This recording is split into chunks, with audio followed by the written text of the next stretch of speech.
द्वितीय विश्व युद्ध के दौरान जापानी सेना ने अनेक युद्धबंदियों को अपने राष्ट्रीय क्षेत्र में लाया और उन्हें अंतहीन श्रम व्यवस्था में रखा। इन परिवहन जहाज़ों को नरक जहाज कहा जाता था और उनकी दयनीय और बुरी स्थिति के कारण यात्राओं के दौरान 30,000 से अधिक जापानी और कैदियों को अपनी जान गंवानी पड़ी।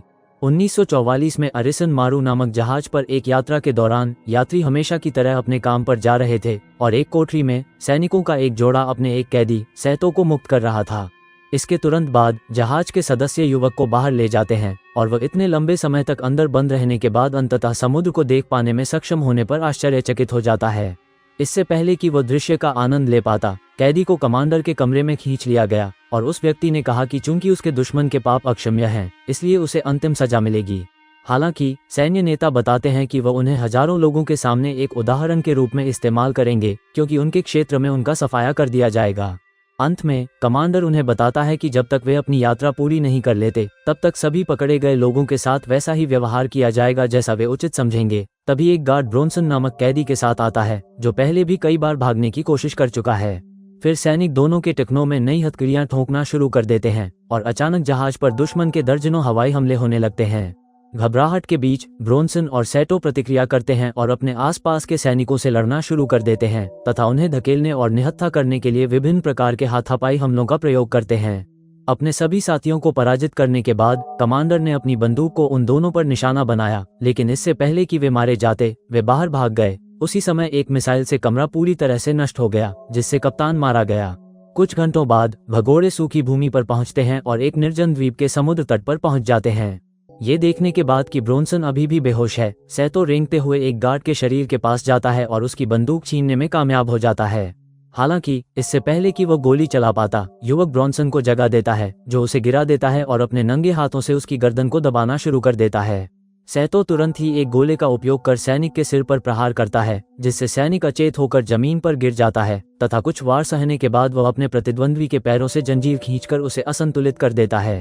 दोनों अपने पैरों पर खड़े हैं और भगोड़े एक दूसरे पर लगातार कई वार करते हैं और अपनी लड़ाई में इतने व्यस्त हो जाते हैं कि उन्हें ये भी पता नहीं चलता कि उन्हें एक प्राणी देख रहा है जो चट्टानों के पीछे छिपा हुआ है। जैसे ही वह अपने प्रतिद्वंद्वी को गिराने में सफल होता है, ब्रोनसन उस पर झपट पड़ता है, जिससे वे दोनों पानी में गिर जाते हैं। समस्या यह है कि उसके पैरों पर लगे घाव उस जीव को आकर्षित करते हैं जो उसके खून की गंध सूंघ लेता है। इसके कारण इससे पहले कि वह अपने प्रतिद्वंद्वी को खत्म कर पाता, ब्रोनसन को उस प्राणी ने निगल लिया और वह खुद को मुक्त करने के लिए संघर्ष करने लगा। मौका पाकर सैतो अपनी बंदूक सहित सैनिक को आत्मसमर्पण करा देता है, लेकिन जैसे ही वह देखता है कि वह प्राणी उस पर हमला करने वाला है, वह एक स्पष्ट गोली चलाता है, जिससे वह पीछे हट जाता है।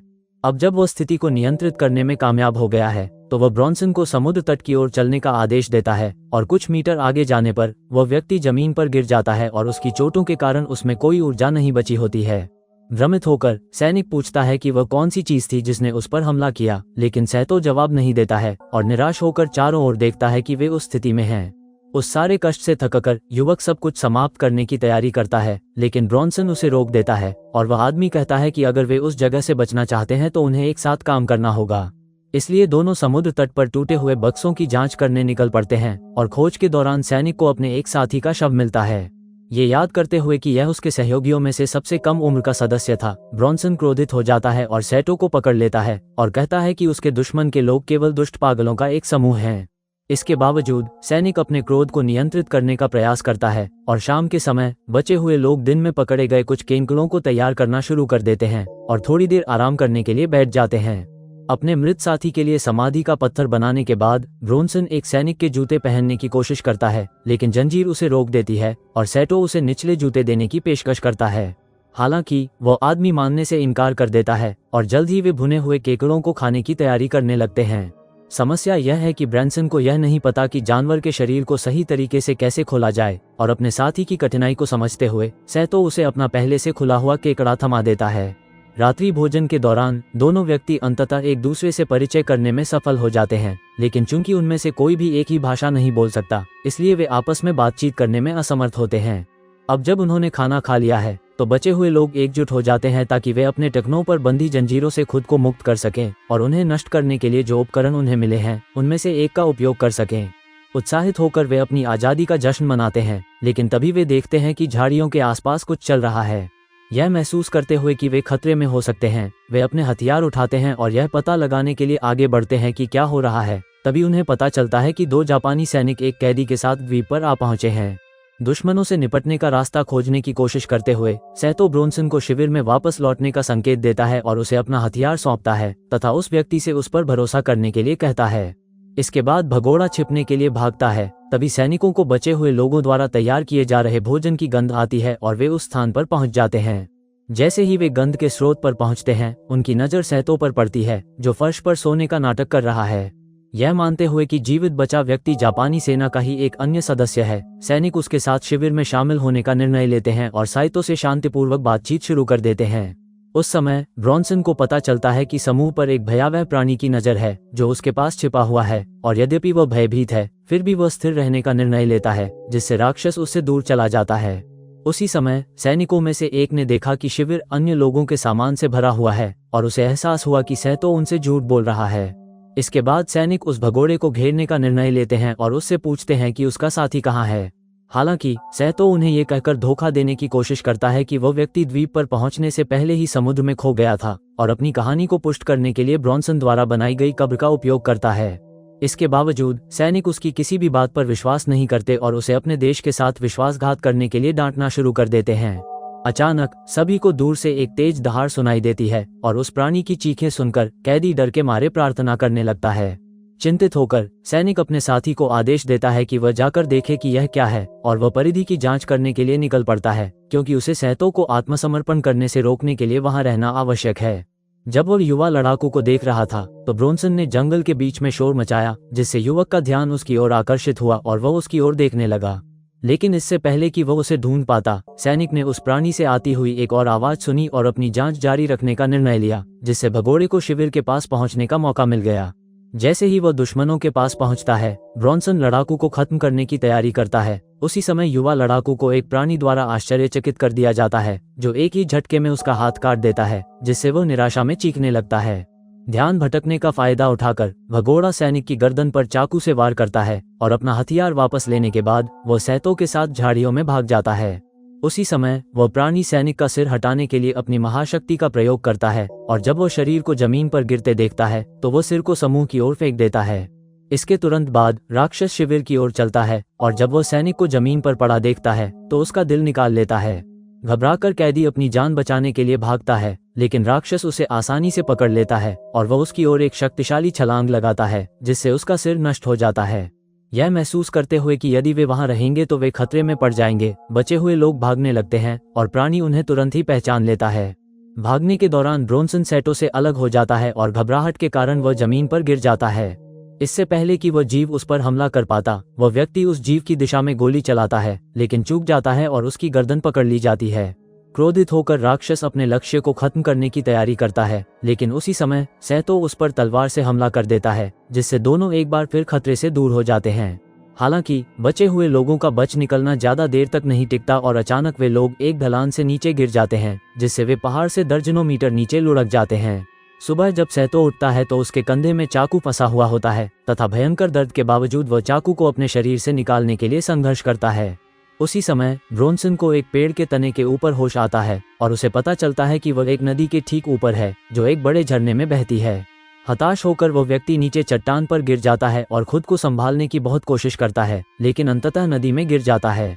अपने साथी की तलाश करते समय सैतो को नदी के किनारे कुछ मिलता है और ये देखकर आश्चर्यचकित हो जाता है कि इतनी लड़ाई के बाद भी सैनिकों का एक कटाना अभी भी बरकरार है।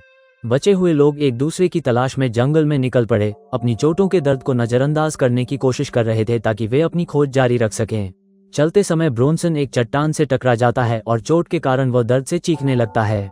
सैकड़ों मीटर तक गूंजने वाले शोर के कारण प्राणी जीवित बचे लोगों की उपस्थिति को नोटिस करने में सफल हो जाता है और सैतो सतर्क रहने की कोशिश करता है ताकि उसे आश्चर्य न हो। इसके बावजूद भगोड़े निर्जन द्वीप की खोज जारी रखते हैं, अपने साथियों और आपूर्ति की तलाश में जंगल में चलते हैं। नदी के उतले पानी में लंबी दूरी तय करने के बाद ब्रोन्सन किनारे पर रुककर थोड़ी देर आराम करने का निर्णय लेता है, क्योंकि उसका शरीर अपनी सीमा पर पहुंच चुका होता है। तभी उस आदमी को किसी चीज के पास आने की आवाज सुनाई देती है और जब वो इधर उधर देखता है तो उसे एक विशाल मगरमच्छ दिखाई देता है, जो उसके बगल में खड़ा होकर उसे देख रहा है।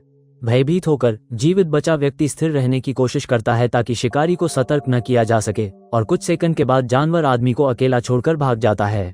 बिना समय बर्बाद किए ब्रॉन्सन घटनास्थल से भाग जाता है, और जब वो एक खुले मैदान में पहुंचता है तो उसकी नज़र उस प्राणी पर पड़ती है जो पहले उनका पीछा कर रहा था। किसी की नज़र न लगे इसके लिए वो आदमी ऊंची घास में दुबक जाता है और देखता है कि राक्षस अपने घावों को भरने के लिए काई का उपयोग कर रहा है। उस प्राणी का निरीक्षण करते समय ब्रॉन्सन जमीन पर एक लकड़ी तोड़ देता है, जिससे वह उस प्राणी को अपनी उपस्थिति के बारे में सचेत कर देता है। परेशान होकर राक्षस घुसपैठिए की तलाश में आसपास के क्षेत्र को स्कैन करता है, लेकिन उसी समय उसे नदी में एक जीव दिखाई देता है जो उसे पानी में खींच लेता है। स्थिति को देखते हुए ब्रॉन्सन ने देखा कि यह आश्चर्यजनक हमला उसी मगरमच्छ द्वारा किया गया था जिसका उसने पहले सामना किया था, लेकिन उसे यह एहसास नहीं था कि राक्षस को कोई चोट भी नहीं लगी थी, और सतह पर लौटने के बाद उसने मगरमच्छ के शरीर को 2 भागों में विभाजित कर दिया। प्राणी की ताकत के स्तर को देखकर सदमे में जीवित बचे व्यक्ति ने वहां से चले जाने का निर्णय लिया और जंगल के दूसरी ओर नदी के किनारे चलते समय सैतो को जीवन रक्षक उपकरण का एक टुकड़ा मिला जो ऐसा प्रतीत होता है कि किसी सैनिक द्वारा छोड़ा गया था। उसी समय जीवित बचे व्यक्ति को उस प्राणी की चीखें सुनाई देती हैं और वह भयभीत होकर भागने का निर्णय लेता है। कुछ मिनट बाद सैतो को जंगल के घने इलाके में एक पेड़ से एक सैन्य सूट लटका हुआ मिलता है, लेकिन जैसे ही वो करीब जाता है उसे पता चलता है कि यह वास्तव में एक सैनिक का शव है और वो बहुत डर जाता है। इसके कारण जीवित बचा व्यक्ति एक जाल में फंस जाता है, जिससे वो जमीन में एक गड्ढे में फंस जाता है, और जब वो बगल में देखता है तो उसे उन प्राणियों में से एक का शव दिखाई देता है जिसे उसने पहले देखा था। यह महसूस करते हुए कि राक्षस अब जीवित नहीं है और कुछ समय से वहां है, आदमी शांत होने में कामयाब हो जाता है और छेद से बाहर निकलने पर वह सैनिक के शरीर की जांच करने का फैसला करता है। मृतक की संभावित पत्नी की तस्वीर मिलने के बाद सैतो उस वस्तु को अपने सूट की जेब में वापस रख देता है और उसके तुरंत बाद वह सैनिक के हाथ में एक बंदूक देखता है और उसे एहसास होता है कि वह आदमी ही था जिसने उस प्राणी को खत्म करने में कामयाबी हासिल की थी। इसके बाद सैतो लड़ाकू विमान की बंदूक लेने का निर्णय लेता है और ब्रॉन्सन की तलाश में निकल पड़ता है और अंततः एक बड़ी झील के बीच में पहुंच जाता है जहां एक हवाई जहाज जैसा दिखने वाला मलबा पड़ा हुआ है। कुछ सामान की तलाश में वह घोड़ा सावधानीपूर्वक मलबे की ओर तैरता है और आसपास के वातावरण की जांच करना शुरू कर देता है, जिससे उसे पास में कुछ दिखाई देता है। जैसे ही शाम ढलती है ब्रॉन्सन जंगल में चलना जारी रखता है और जब उसे जमीन पर पड़ा एक विमान का पंख दिखाई देता है तो वह विमान के बाकी हिस्सों की तलाश में घटनास्थल की ओर दौड़ता है।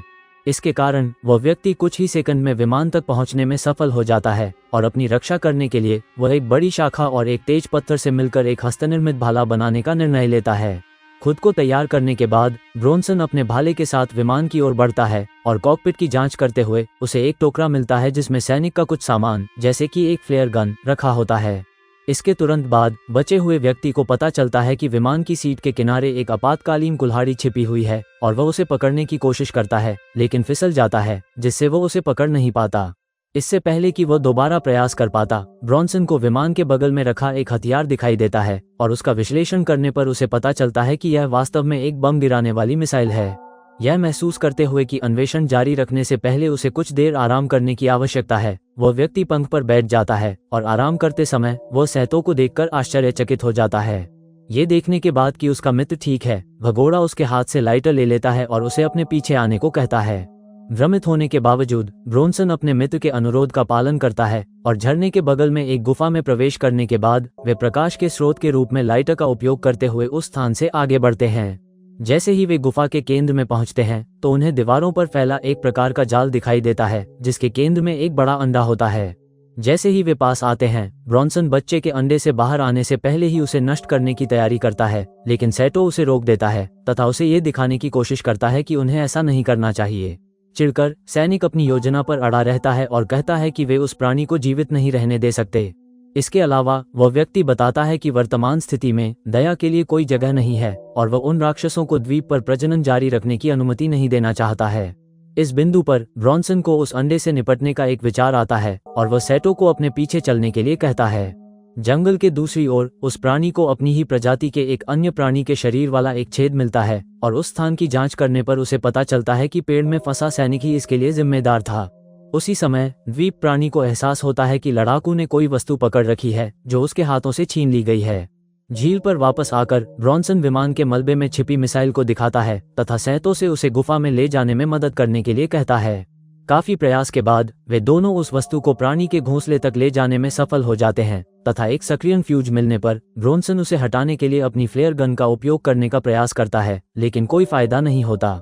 यह एहसास होने के बाद कि वो इस तरह से फ्यूज को हिलाने में सक्षम नहीं होगा, जीवित बचे व्यक्ति को विमान में मिली आपातकालीन कुल्हाड़ी याद आती है और वह कहता है कि वे इस उपकरण का उपयोग मिसाइल को मारने और गुफा को उड़ाने के लिए कर सकते हैं। समस्या यह है कि ऐसा करने के लिए उनमें से एक को वहीं रहना होगा और संभवतः विस्फोट की चपेट में आ जाएगा। ये सुनकर सैतो कहता है कि उसका जीवन उसे किसी कारण से इस स्थान पर लाया है, जिसका अर्थ है कि यदि आवश्यक हो तो वह अपने साथी के लिए खुद को बलिदान करने के लिए तैयार है। इसके बाद वे दोनों बाहर जाते हैं और एक फ्लेयर फायर करने के बाद ब्रोनसन अपना भाला अपने दोस्त को सौंप देता है, जिससे वह व्यक्ति उसे ढक सकता है, जबकि वह आपातकालीन कुल्हाड़ी लेने का प्रयास करता है। कुछ ही सेकंड में सैतो का सामना उस प्राणी से होता है जो उसके ठीक सामने है और वह उससे लड़ने के लिए अपने 2 हथियार उठाने का निर्णय लेता है। क्रोध में आकर वह प्राणी जीवित बचे व्यक्ति पर झपटता है, जो अपने ब्लेड से उस पर कई वार करता है, लेकिन वह शीघ्र ही निहत्था हो जाता है और अपने शत्रु से बचकर भाग जाता है। इसके तुरंत बाद सैतो ने कई लातें मारकर प्राणी पर हमला किया, उसे विमान की ओर धकेल दिया और ब्रोनसन को उस पर कई कुल्हाड़ियों से वार करने का मौका दिया। इन सभी हमलों के बाद राक्षस कुछ मीटर दूर चला जाता है और आदमी अपने साथी के साथ फिर से मिल जाता है ताकि वे दुश्मन को डरा सकें। तभी बचे हुए लोगों को एहसास होता है कि चमक बुझ गई है और जैसे ही वे उस प्राणी की ओर देखते हैं तो उन्हें पता चलता है कि वह दूर चला गया है। मौके का फायदा उठाते हुए दोनों मिसाइल की ओर बढ़ते हैं और ब्रोनसन अपनी कुल्हाड़ी से फ्यूज को चालू करने की कोशिश करता है, जबकि सैतो अपने कटाना से प्रवेश द्वार की रक्षा करता है।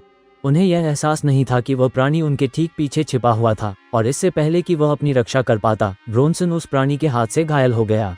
क्रोधित होकर सैतो राक्षस के शरीर पर एक शक्तिशाली वार करता है। हालांकि इससे पहले कि वह दूसरा हमला कर पाता, वह व्यक्ति दूर फेंक दिया गया ताकि वह अपने साथी पर दोबारा हमला होते देखने के अलावा कुछ न कर सके। इसके बाद ब्रोनसन चिल्लाना शुरू कर देता है और गुस्से में सैतो अपनी बंदूक पकड़ लेता है तथा सीधे उस प्राणी की आंख में गोली चला देता है, जिससे हमला रुक जाता है। इसके बाद जीवित बचा व्यक्ति उस जीव पर दूसरा वार करने का प्रयास करता है, लेकिन चूक जाता है और उसे समाप्त करने का निर्णय लेता है। ध्यान केंद्रित करने के बाद सैतो अंडे के ठीक केंद्र पर गोली चलाता है, जो पूरी तरह से नष्ट हो जाता है, जिससे बच्चा जमीन पर गिर जाता है और आसपास की कई चट्टानों से टकराता है। इसके कारण वह जीव अपने बच्चे के पास जाता है और जांच करता है कि वह अभी भी जीवित है या नहीं, जिससे वह व्यक्ति दौड़कर ब्रोनसन के पास जाता है, जो कहता है कि उसे वहां से चले जाना चाहिए। बिना समय बर्बाद किए सैनिक अपना हार अपने मित्र को सौंप देता है और उसे तुरंत गुफा से बाहर निकलने के लिए कहता है। हालांकि वह ऐसा नहीं करना चाहता, लेकिन सैतो को एहसास होता है कि वह अपने साथी को नहीं बचा पाएगा और अपना कटाना वापस पाने के बाद वह बाहर निकलने की ओर चल पड़ता है। अपने द्वारा किए गए अत्याचार का बदला लेने के लिए ब्रोनसन अपनी कुल्हाड़ी से मिसाइल के फ्यूज पर प्रहार करता है, जिससे वो अंततः सक्रिय हो जाता है। इसके बाद वो व्यक्ति उस प्राणी का सामना करता है, क्योंकि वे दोनों विस्फोट की लपटों में जल रहे हैं और सैतो अपने बहादुर दोस्त को खोकर स्तब्ध रह जाता है। इसके बाद जीवित बचा व्यक्ति समुद्र तट की ओर वापस चलने लगता है, लेकिन जब वह पीछे मुड़कर देखता है तो उसे पता चलता है कि राक्षस अभी भी जीवित है। घने जंगल में एक भयानक पीछा करने के बाद सैतो किनारे तक पहुंचने में कामयाब हो जाता है और यह महसूस करते हुए कि कोई रास्ता नहीं है, वह वहीं रुकने और अपने दुश्मन से लड़ने का फैसला करता है। जैसे ही वह समुद्र तट पर पहुंचता है, वह अपने लक्ष्य को रेत में घुटनों के बल बैठा हुआ देखता है और उसे आश्चर्यचकित करने के लिए दौड़ता है, लेकिन उसे यह नहीं पता होता है कि यह केवल एक सैनिक का शरीर है जिसे ध्यान भटकाने के लिए तैनात किया गया था। उसी समय सैतो जमीन के नीचे से निकलता है और उस प्राणी पर एक शक्तिशाली हमला करता है, जो उसी समय अपने पंजों से उसे मारने में सफल हो जाता है। अब जब वे आमने सामने हैं तो वह आदमी राक्षस को सीधे मुकाबले के लिए चुनौती देता है और अपने प्रतिद्वंद्वी की ओर झपटने के बाद सैतो उसके शरीर पर एक बड़ा घाव कर देता है। इसके बाद जीवित बचे व्यक्ति ने अपने कटाना से उस प्राणी के पेट पर प्रहार किया और अंततः द्वीप राक्षस को पराजित कर दिया। अब जबकि उसका शत्रु अशक्त हो चुका है, सैतो उसकी ओर बढ़ता है, लेकिन वह उसे हमेशा के लिए समाप्त करना चाहता है, लेकिन वह ऐसा न करने का निर्णय लेता है और उस प्राणी की जान बख्श देता है। इसके बाद जीवित बचे व्यक्ति ने अपने बैग से फ्लेयर गन निकाली और जब उसने पीछे मुड़कर देखा तो पाया कि राक्षस अब वहां नहीं है, वह जंगल में छिपने के लिए भाग गया है। इसके बाद सैतो समुद्र तट पर जाता है और फ्लेयर गन चलाने की कोशिश करता है, लेकिन उसी समय उसे पता चलता है कि उस हथियार में अब कोई गोला बारूद नहीं है। अपने जीवन के इस तरह समाप्त हो जाने से निराश होकर वह व्यक्ति बिना किसी शक्ति के जमीन पर गिर पड़ता है और जाने से पहले वह अपने मित्र के हार को अंतिम बार देखता है, फिर बेहोश होकर गिर जाता है। 1 वर्ष बाद भोर में एक विशाल यूएसएस जहाज समुद्र तट पर सैतो को पाता है और उसे बचाने तथा उसके घावों का उपचार करने के बाद वे उससे डूबे जापानी जहाज के बारे में पूछताछ शुरू करते हैं। इसके अलावा अधिकारी प्राइवेट ब्रॉन्सन की पहचान के बारे में पूछते हैं, साथ ही यह भी पूछते हैं कि उसे उसके अपने देश ने क्यों बंदी बना लिया था। सैतो बताते हैं कि वह अपने वरिष्ठ को हटाने के लिए जिम्मेदार थे, क्योंकि वह बिना किसी कारण के अपने कई सहकर्मियों को हटाए जाते हुए नहीं देख सकते थे। इसके बाद अधिकारी ब्रॉन्सन के बारे में पूछते हैं और वह व्यक्ति स्तब्ध रह जाता है, क्योंकि उसे अपने साथी के साथ हुई सारी घटनाएं याद आ जाती हैं और खिड़की से बाहर द्वीप की ओर देखते हुए वह कहता है कि ब्रॉन्सन उसका सबसे अच्छा दोस्त था। इसके बाद यूएसएस जहाज क्षितिज की ओर रवाना हो जाता है तथा द्वीप को वीरान छोड़ देता है तथा उस पर उस जीव की नजर रहती है जो तब तक प्रतीक्षा करता है जब तक कि उसके अगले शिकार उसके क्षेत्र में उससे मिलने नहीं आ जाते। तो आपको ये फिल्म कैसी लगी? नीचे कमेंट्स में ज़रूर बताएं और अगर आपको वीडियो पसंद आया हो तो लाइक करें और फिल्म के और भी रिकैप्स के लिए सब्सक्राइब करें। अगली बार मिलते हैं।